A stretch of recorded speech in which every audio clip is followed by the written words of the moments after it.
Assalamualaikum warahmatullahi wabarakatuh. Saya hari ini akan menyampaikan materi yang terkait dasar penting bahwa kalau kita mahasiswa informatika, saya memang ngajar dan studinya dari S1 S2 di bidang ini, harus tahu dasar terkait bagaimana menentukan bilangan genap atau ganjil. Kemudian bagaimana membuat suatu deret Fibonacci, dan biasanya ada keterangan bahwa kita juga harus tahu apakah bilangan ini bilangan prima, atau bukan.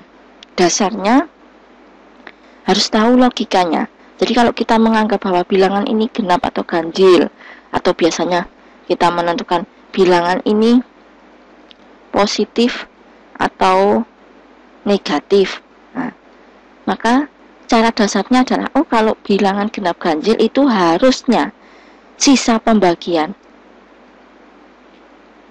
sama dengan 0. Nah ini cara prosedurnya. Sisa pembagiannya harus sama dengan 0. Sisa pembagian berapa? Biasanya kalau kita bilangan dibagi 2, itu pasti sisa pembagiannya 0, maka dia adalah bilangan genap. Sedangkan deret Fibonacci dasarnya adalah kalau kita mempunyai deret berarti kan ada bilangan. Misalkan kita menggunakan istilah N. Bilangan ini urutan N. Ini ada, saya buat kayak gini. Kalau di dalam matematika, aritmatika, deret aritmatika itu disebut dengan suku ke. Kita punya bilangan suku ke N. Berarti kalau kita pengen tahu urutan berikutnya, ini ngambilnya adalah bilangan dia dari suku N-1 ditambah suku N-2. Seperti ini terus. Sedangkan kalau bilangan prima, dikatakan bilangan prima, dia mempunyai nilai pembagi dirinya sendiri dan angka 1. Seperti itu. Maka biasanya kalau kita menggunakan bilangan prima itu hanya bisa dibagi dirinya sendiri. Bilangannya bisa dibagi dengan dirinya sendiri sama angka 1, atau kita sering nyebutnya itu mempunyai nilai hasil pembagian 2. Jadi hasil pembagiannya itu ada 2. Sedangkan kalau bilangan positif negatif jelas ya, kalau kita mempunyai suatu koordinat X dan Y. Kalau ada di titik 0, baik itu di sumbu X-nya ataupun di sumbu Y, ada di titik 0, berarti kan dia netral kan, 0. Kalau saya menganggapnya seperti itu. Tapi nanti kalau kurang dari, seperti itu langsung, bilangan genap ganjil. Jadi hari ini kita langsung membuat suatu code-nya. Kita belajar informatika itu murni harus memahami logika pemrogramannya. Karena tujuannya itu membuat program itu agar cara kerja yang secara manual kayak gini, misalkan saya kasih inputan 9, ini bilangan genap atau ganjil ya, ganjil, ini kan manual, tetap manual. Sedangkan membuat program itu kita cukup memasukkan logikanya atau algoritmanya, terus nanti dia dengan sendirinya akan menampilkan genap ganjil. Jadi kita membuat programnya di sini. Langsung pertama kita bilangan genap ganjil. Baik itu yang modelnya saya buat dari awal.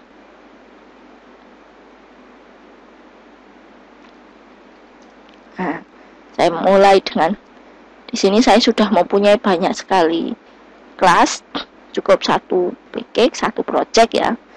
Nanti kalau mau nambah PK boleh, tapi ini saya jadikan 1 PK. Di sini karena nanti saya kasih inputan, ini saya kasih import dulu scannernya. Saya pakai scanner.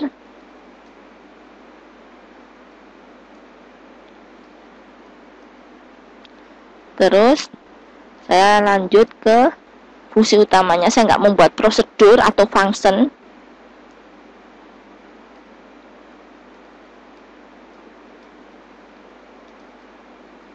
Kalau mau dibuat boleh, di video saya juga ada yang terkait pembahasan prosedur atau function.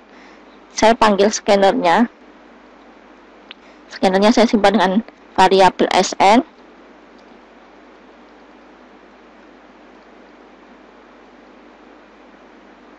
Membuat program itu tidak harus dihafal code-nya, cukup dipahami agar kita tahu oh errornya apa.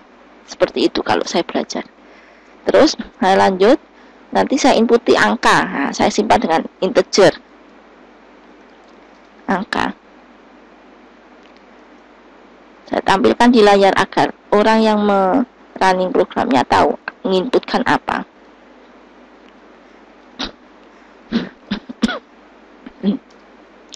Inputannya saya simpan di angka. Nah ini, karena tadi ada scanner inputan berarti sn titik next in. Udah, cara menentukan bilangan genap ganjilnya langsung dikasih keterangan if jika dia nanti di persen. Nah, persen itu sisa pembagian sama dengan 0 berarti genap ini keterangannya. Sistem titik o titik print bilangan yang kita inputkan tadi ditampilkan. Jadi plus ini di sini untuk mengkonkatinate nilainya. Terus ada keterangan lagi, ya tinggal, nah kayak gini, genap. Nah, kalau selain ini, kondisi ini akan dicek.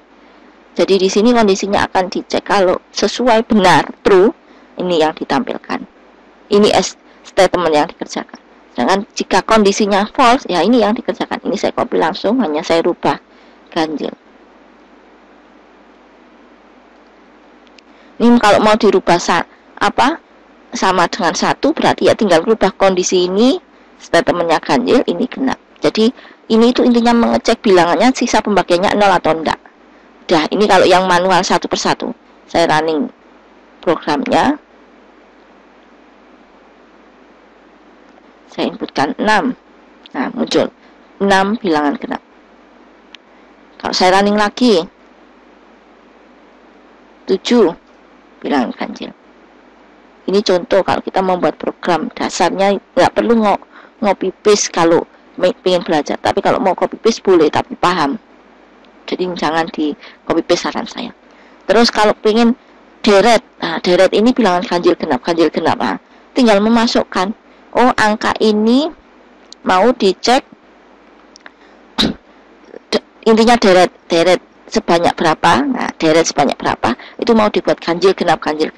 Udah, tinggal buat for, kita buat bed tipe datanya i sama dengan mulai dari 1 i sampai angka. Nah, kenapa kok sampai sama dengan, karena nanti angkanya ikut juga. Maaf ini, nah ini kurang, for i plus. Udah, yang dikerjakan ini berarti bukan angka tapi i, karena setiap itu dikerjakan. Terus ini tutup for-nya. Nah, berhubung ini nanti deret ya, jadi sebisa mungkin jangan menggunakan len. Nah, cukup tuliskan genap ganjil. Kenapa? Karena deret. Kalau mau menampilkan deret angkanya sekalian, kita buat perulangan sendiri karena beda. Logikanya seperti itu. Ini hanya menampilkan deretnya, angkanya i, agar ada spasi jarak. Nah, ini juga agar ada spasi jarak. Kayak gini. genap ganjil, genap ganjil. Nah, agar nanti dia nggak dalam satu baris, nah, kita buat print len. Tujuannya print len itu untuk menampilkan, jadi kita juga harus tahu posisi kita pengen menampilkan seperti apa modelnya, agar tidak saklek len terus. Len itu kan ke bawah, len itu membuat pindah baris. Nah, ini udah. Jadi ini itu untuk menampilkan deret angkanya, sedangkan ini untuk menampilkan deret keterangan genap ganjil. Langsung kita running. Saya menampilkan sebanyak 5. Nah, ini muncul genap ganjil, genap ganjil. Jadi ini yang saya maksud posisinya.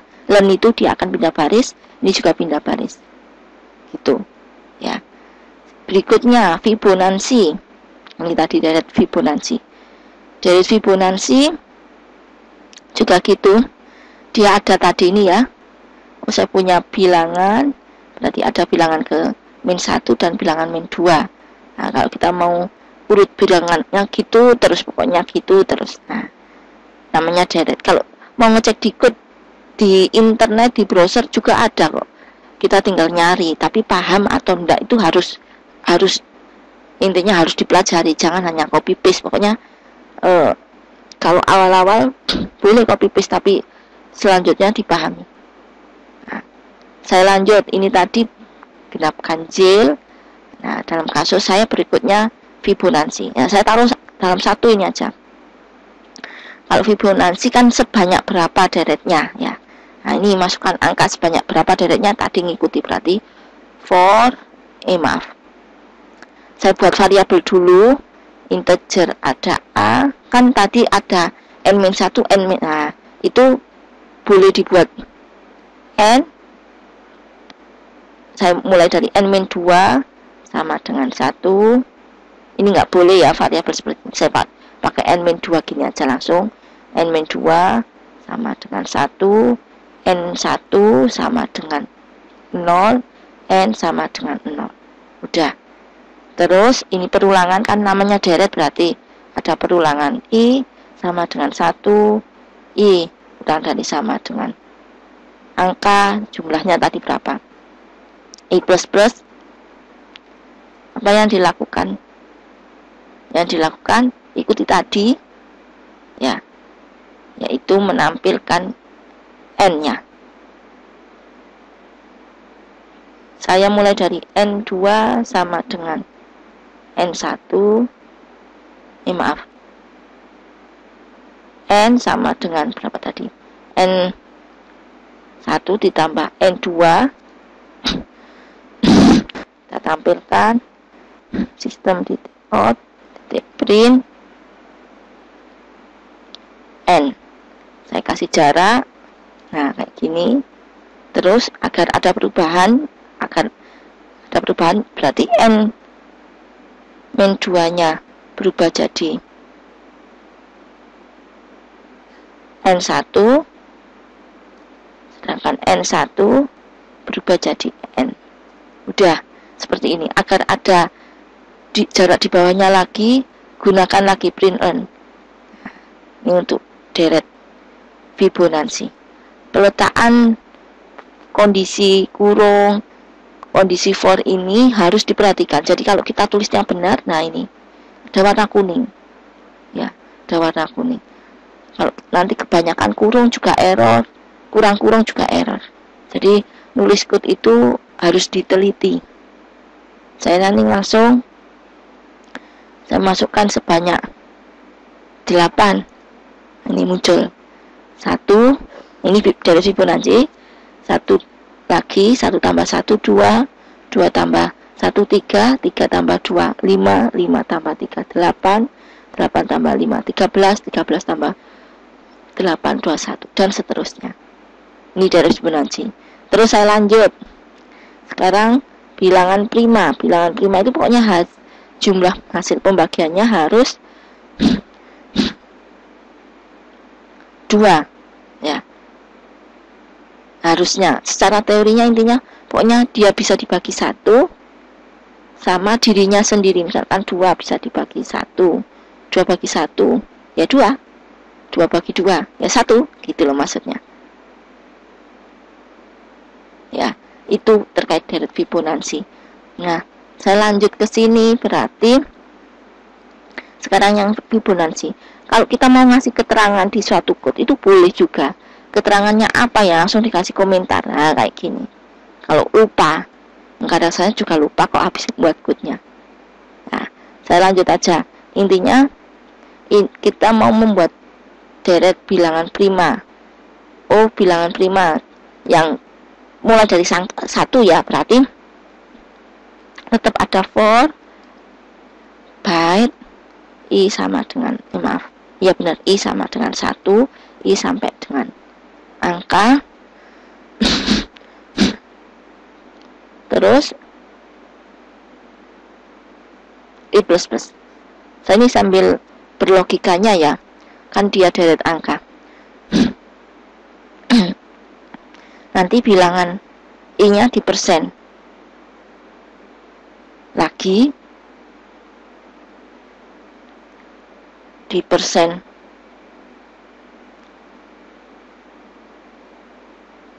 saya buat variabel untuk menghitung jumlahnya. Jumlah sama dengan 0. Ini ada perulangan J. J sama dengan 1. J kurang dari sama dengan angka J plus plus. Nah, ini. Nanti deretnya, maaf, if jika i yang di persen ya, kan anggap itu deretnya yang mau ditentukan apa bilangan primanya. Nah, di persen JJ itu pembaginya. Kalau sama dengan 0 berarti jumlahnya bertambah. Jumlah plus 1 bertambah. Kemudian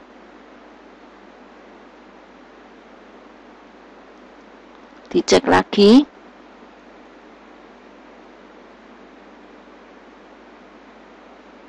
Ini perulangan. Ntar ini errornya mungkin minta apa? Nah, ini loh, apa tipe datanya beda kan. Di sini kita cek lagi bahwa bilangan yang dibagi ini deretnya, terus ini pembaginya. Nah, nanti jumlahnya ada berapa? Kalau jumlahnya ada 2, itu ada di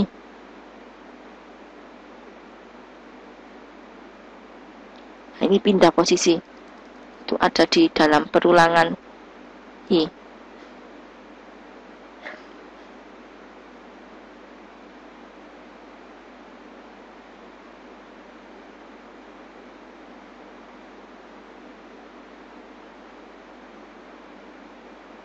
Ini sambil saya masih berlogika ya. If jika jumlah sama dengan 2, nah, berarti ini ditampilkan di layar bilangan primanya. Sistem titik out titik print, tampilkan i, terus saya kasih jarak. I itu bilangan primanya. Terus agar ada, ini saya copy print line-nya, intinya saya biar enggak ngetik, agar jaraknya tersusun rapi. Posisinya saya running lagi, saya buat sebanyak 8. Logikanya kalau deret 1 sampai 8 bilangan primanya adalah 2, 3, 5, 7 harusnya. Berarti ada 4 harusnya ya. Kita running, kita coba. Saya sebanyak 8. Ya, 2, 3, 5, 7. Ini bilangan prima. Ini bilangan, logikanya seperti ini. Ini logikanya ya. Kalau mau dipahami lagi silakan dipahami. Dipahami. Terus saya lanjut, kalau bilangan genap, maaf, kalau bilangan positif negatif, saya kira cukup menggunakan seperti ini. Misalkan if jika angka, ini saya hanya menggunakan inputan angkanya tadi, angka kurang dari 0, ini kan kurang dari 0 kayak gini, berarti nampilkan bilangan negatif. Negatif. Kalau tidak, jadi kondisi ini kalau tidak berarti langsung, berarti bilangan positif. Berarti 0 itu masuk ke bilangan positif. Kalau pengen nambahi apa? Netral, maaf. Nambahi netral, tambahkan kondisi lagi. Positif.